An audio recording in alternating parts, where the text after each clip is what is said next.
At the beginning of the movie, an ex-Marine named Terry Richmond is cycling while listening to music. But suddenly, two police officers named Officer Evan Marston were forced to hit Terry with a car because they had previously warned Terry to pull over, but Terry did not comply. Lit him up, tore ass. If you're saying I fled, that's bullshit. I could. Terry then defended himself by saying that he was listening to music so he didn't hear it. The officer then began to question Terry and ask personal questions about his identity. Officer Evan searched Terry's backpack and found a package. He asked Terry for permission to open the package, but Terry refused. They detained Terry and asked the sniffer dog to search the package. Evan revealed that the unit took an hour to arrive, but Terry was in a hurry, so he allowed them to search. The officers found a lot of cash in the bag, so they suspected it was drug money. Terry said that it was not drug money, but the money he needed to pay his cousin's bail in court. Officer Steve mentioned the cash was almost $30,000 and asked what Terry's cousin was in jail for. Terry reveals 10 grand is for the bail and the rest is to buy a truck and haul boats. His cousin Mike was in for possession of weed, but he wasn't selling it. The officers decide to let him go but hold his money because they suspect it to be drug currency. Terry justifies himself by saying he got the money by selling his car and bought a steak in a restaurant called Kan Long Chinese. Evan tells Terry that they'll be holding in the money, and Terry can get it back after 30 days when he's done the paperwork for it. Otherwise, they can put him in jail for a money laundering conspiracy. Terry forcefully complies, so they let him go. We're gonna hold on to this money. The cops head their way, and Terry picks up his bike and rides to courthouse. There, he meets a man named Elliot, who is a court clerk. Terry tells Elliot to post his cousin's bail, and the cops took all of his money. Elliot refuses because Terry doesn't have any money and reveals the jail is being renovated. Elliot decides to head out because his shift ended, but Terry is furious because his cousin's in trouble. Elliot introduces Terry to his coworker Summer McBride, another court clerk and soon to be a lawyer, to help him out. Summer and Terry get a drink, where Summer reveals the local police department uses tricky legal ways to confiscate money from people. After the people fail to retain their money legally, the cops keep it for themselves, claiming it's for funds. Terry reveals his cousin Mike helped catch some dangerous criminals by giving up information, and if he gets transferred to a state prison, he might get attacked by the prisoners. Mike's transfer is on Thursday, so Summer suggests Terry get more cash quickly for the bail so they can save Mike. Are you helping me? Well, it's pretty clear you need it.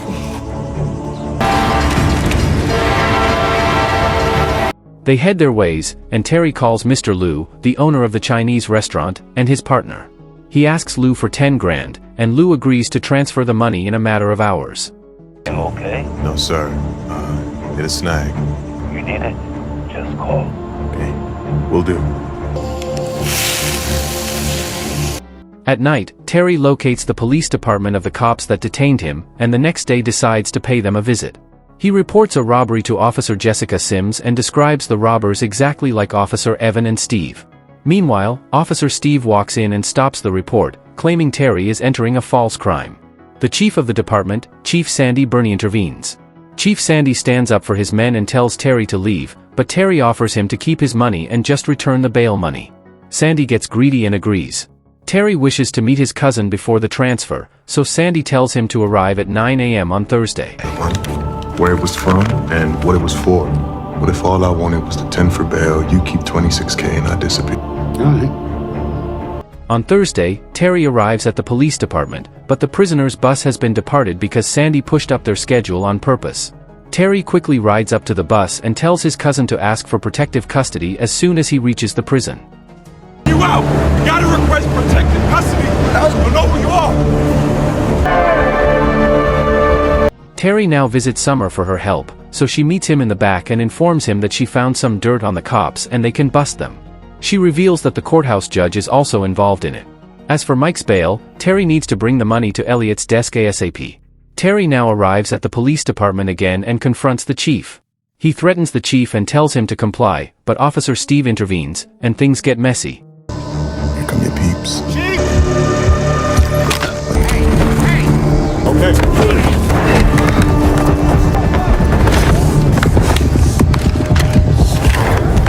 Terry disarms both of them and takes them inside. He cuffs them with Officer Sims' cuffs and takes her to the property room, where he finds dozens of armory and money. He takes his money and takes only 10 grand, honoring his original deal and leaving the rest for the boys in blue. He empties Jessica's gun and tells her to pretend to cuff him and drive him away smoothly so the ranchers outside don't shoot him. She takes Steve's car, drops him to a secure location, and puts out a police alert for Terry. Terry rushes back to the courthouse and brings the money to Elliot's desk. Summer goes to get the judge's sign on the bail, but by then, the cops swarm the courthouse and arrest Terry.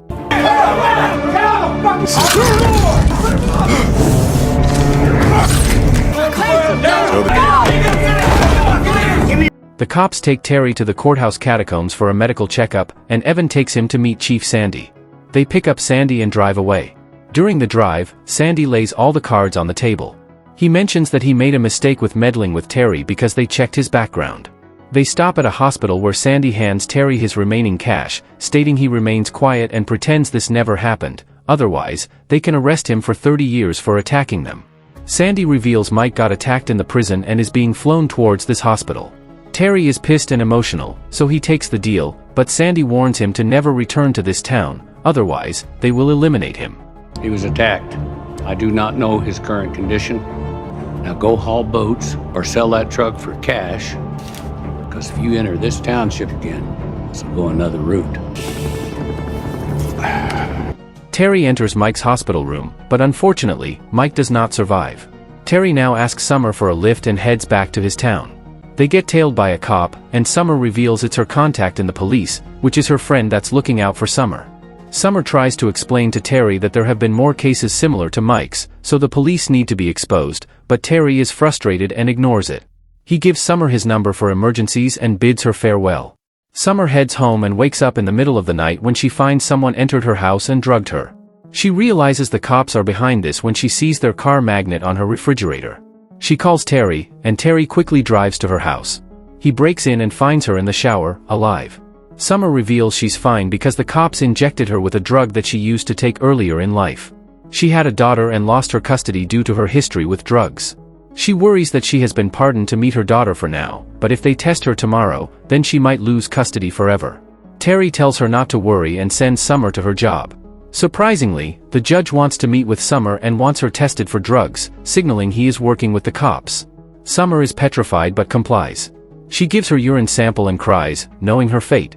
On the other hand, Terry runs into Officer Steve, who invites his partners that block the streets. Terry cooperates, but Steve shoots Terry for returning to the town. Terry gets injured but fights back. He tases Steve with his gun and drives away in the fields. Auto ticket. We got a dozen witnesses, so you stormed the station. You just tore it up.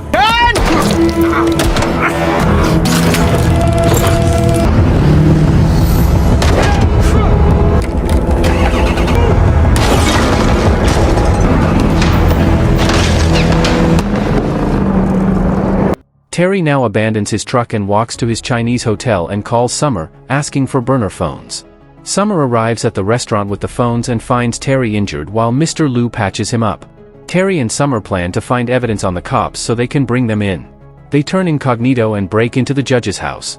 They question the judge about the corruption of the cops, so he reveals that he's been working with Sandy for quite some time. Sandy's department was out of funds, so he brought in his own funds by illegally searching and processing the procedures through court, where the defendant had to fight for their money but they'd lose every time. The judge had been on this because he was getting money too, and the state made it legal because parts of the money would go to government funding. The cops would make traffic stops, which would get rough just like Terry's in the beginning of the film. These searches were being recorded in the dash cams of the cops and could prove to be evidence to expose the cops. Terry and Summer decide to steal these footages, which are in the catacombs of the courthouse. A lot of right. They enter the courthouse and find that the cops are ahead of them. They light up a fire to blow up the evidence room, but Summer stops the fire. Alright, expecting a blaze. We got 30 seconds tops. SD cards. They quickly steal the memory cards and ignite the fire again to avoid suspicion. Terry heads out to the car and waits for Summer as she goes to retrieve her urine sample. Unfortunately, she gets caught by the officers. Terry waits for Summer outside and notices the cops kidnapping her.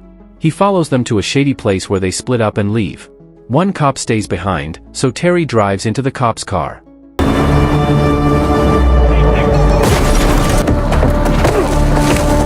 He chokes the cop and then handcuffs him for questioning. Terry uses his radio and talks with Sandy. Sandy makes a trade deal to exchange Summer for the memory cards. Terry agrees, so Sandy tells him to meet at the Rebel Ridge by dawn. Sandy's men wait at Rebel Ridge till morning, but Terry doesn't show up. Meanwhile, Sandy gets a call from Terry, while Officer Evan assumes he has located Terry's vehicle. Terry tells Sandy there's no turning back. On the other hand, Officer Evan finds out that Terry wasn't in the car, rather, it's Officer McGill, taped to the car by Terry. Don't you fucking move! Negative. It's McGill. Got him all tied up.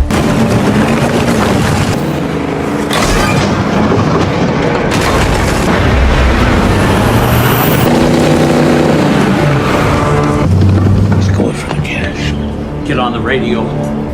Terry is at the police department, where he rips open the back wall of Sandy's department. Officer Jessica alerts the rest of the cops of Terry's location, so they head back. Back in the station, greedy Sandy quickly heads for the money, but Terry's loading weapons from the armory. He shoots Sandy with beanbag rounds instead of bullets. Jessica arrives, and Terry cooperates because Jessica is the friend Summer was referring to. Terry trusts Jessica with the memory cards and tells her to release them. He confiscates Sandy's arsenal, but Sandy's men arrive outside. Terry hands a loaded gun to Jessica to cover him and piles up Sandy's money to pour gasoline on it. Jessica turns on Terry and tells him she doesn't want any shooting, so she takes him outside. Officer Steve confronts Terry and stomps the memory cards. Steve reveals he knocked out Summer so they can shoot him now without any witnesses. Officer Evan sees the error in their ways and steps up to protect Terry. They all point guns at each other, but Sandy shoots Evan's leg and takes away his gun. Do not point your gun at them, Steve! Don't do it! Terry looks at Jessica, who lowers her gun, so Terry makes a run with Evan. He hides behind a car with Evan and throws smoke grenades at them.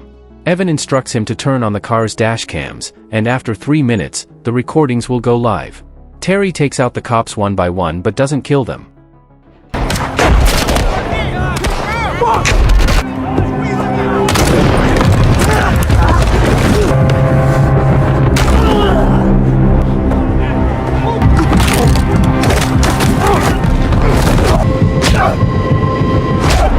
He comes across Steve and takes his revenge for shooting him. He enters Steve's car where Summer is lying and turns on the dash cams. He drives the car towards Evan and rescues him.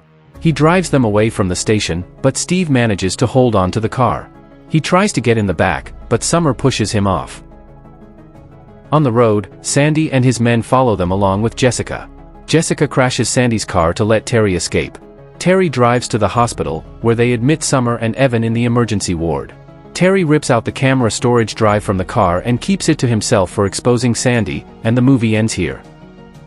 If you enjoyed this video, don't be shy, hit the like button, and if you disliked it, hit the dislike button twice just to be sure. You should watch the full movie. Thank you very much for watching.